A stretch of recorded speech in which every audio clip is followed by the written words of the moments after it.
નમસ્કાર વિદ્યાર્થી મિત્રો, વિદ્યાકુલ પર આપ સર્વે વિદ્યાર્થી મિત્રોનું સ્વાગત છે. તો ધોરણ 12 સાયન્સ, કોમર્સ અને આર્ટ્સનું પરિણામ આજે હમણાં જ જાહેર થયું છે અને એમાં ઘણા બધા વિદ્યાર્થી મિત્રોને ઘણા બધા ઊંચી ટકાવારી સાથે પાસ થયેલા છે. ઘણા બધાનું સારું રિઝલ્ટ આવેલું છે અને એવા જ એક વિદ્યાર્થી કાપડિયા ધ્રુવ આપણી સાથે જોડાયેલા છે. તો ધ્રુવ, વિદ્યાકુલ પર આપનું ફરીથી સ્વાગત છે. અને પહેલા જણાવશો કે તમારું નામ, ક્યાંથી તમે જોડાયેલા છો અને તમારું રિઝલ્ટ શું આવ્યું છે? સર, મારું નામ કાપડિયા ધ્રુવિક છે.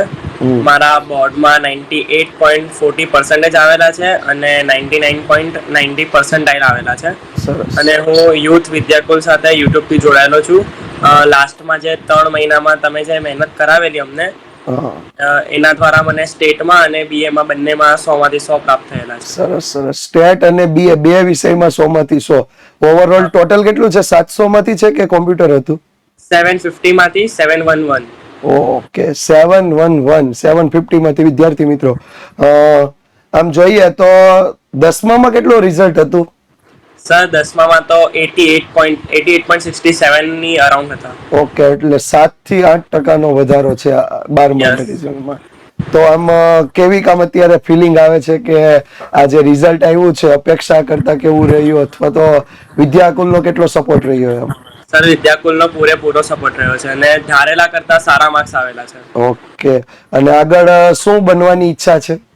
સર, BCA કરવાની ઈચ્છા છે હવે આગળ. ઓકે, IT ક્ષેત્ર પર વધારે ધ્યાન આપવું છે એમ ને? યસ. ઓકે, IT માં સ્પેસિફિક કોઈ ગોલ? સર, એપ ડિઝાઇનિંગમાં. Web design, app designing. Okay okay. બીજી એક ખાસ બાબત કે અત્યારે તમે જે સ્કૂલમાં ભણો છો, કઈ જગ્યાએથી કઈ જગ્યાએ ભણો છો?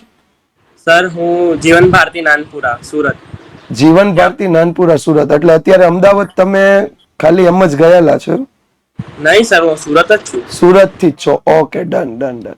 ઓકે, બીજું ખાસ તો એ જાણવાનું હતું કે જ્યારે તમે તૈયારી કરતા તો દિવસ દરમિયાન કેવી રીતે તૈયારી કરતા? તમારું ટાઈમ શેડ્યુલ કેવું રહેતું એમ? સર, એમાં મારી જે શાળા હતી તે તો સવારની હતી. અરાઉન્ડ 1:45 વાગે મને ત્યાંથી રજા મળતી હતી અને હું 1:30 વાગ્યા સુધી ઘરે આવતો હતો. પછી ફ્રેશ થઈને ટ્યુશન જતો હતો અને ટ્યુશન થી પછી આવીને સાંજે 7 થી 8 કે પછી 7 થી 9 એ રીડિંગ કરતો હતો. અને જે દિવસે વાંચવાનું મન નહીં હોય તે દિવસે અકાઉન્ટ અને સ્ટેટ કરતો હતો. ઓકે, એટલે પ્રેક્ટિસ વધારે એકાઉન્ટ અને સ્ટેટની વધારે કરેલી છે એવું. અને વિદ્યાકુલનો ટાઈમ કઈ રીતે તમે ફાળવતા હતા? જ્યારે જ્યારે તમે લાઈવ આવતા હતા સર, ત્યારે હું તમારા ક્લાસ જોતો હતો. ઓકે, એટલે કોઈ પણ સર કોમર્સના લાઈવ હોય એટલે સાથે જોડાયેલા. જોડાઈ જતો હતો. Okay okay. 12માના વિદ્યાર્થીઓ જે અત્યારે જે તૈયારી કરવાના છે, જે માર્ચ 2025માં પરીક્ષા આપવાના છે, એમના માટે શું કહેવા માંગો છો? સર, મારે એમને એટલું જ કહેવું છે કે યુથ વિદ્યાકુલ પર ભરોસો રાખજો. સરસ. એક જ શબ્દમાં ઘણી બધી વાત કહી દીધી કે બસ એક ભરોસો રાખજો, એટલે રિઝલ્ટ તો બનવાનું જ છે. બરોબર ને? સરસ. મમ્મી પપ્પાની કેવી ફિલિંગ હતી જ્યારે આ રિઝલ્ટ જોયું ત્યારે?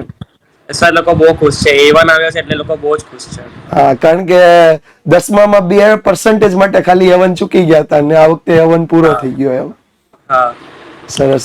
એમનો જ્યારે તમે આ ઓનલાઈનમાં જોડાતા હતા તો એમનો કેવો સપોર્ટ મળતો હતો અથવા કોઈ સપોર્ટ રહેતો હતો સર? એ લોકો જાતે રૂમમાંથી નીકળી જતા હતા અથવા તો જ્યારે ટીવી જોતા તો ટીવી બંધ કરી દેતા હતા એ લોકો. ઓકે, એટલે એમને જાણ હતી તમે વિદ્યાકુલ સાથે આવી રીતે ઓનલાઈન અભ્યાસ કરતા હતા? હા, એ જાણ છે સર, એ લોકોને જાણ છે. ઓકે ઓકે, સરસ. તો આગળ ઇન ફ્યુચર કેવી રીતે વધારે ને વધારે સારી મહેનત કરી શકાય એવું બાળકોને કઈ રીતે તમે કહીશો? કોઈ સૂચન આપવા માંગતા હોય તો? સર, એટલું જ કહેવા માંગુ છું કે ફોનથી જેટલું બને એટલું દૂર રહો. આ ખાલી 1 વર્ષ માટે વસ્તુ મૂકી દો, કારણ કે 12મા પછી તમે વેકેશનમાં તમે એની મજા માણી શકો છો. પણ 12મા ધોરણનું રિઝલ્ટ સારું બનાવવા ખૂબ પ્રયત્ન કરો એમ.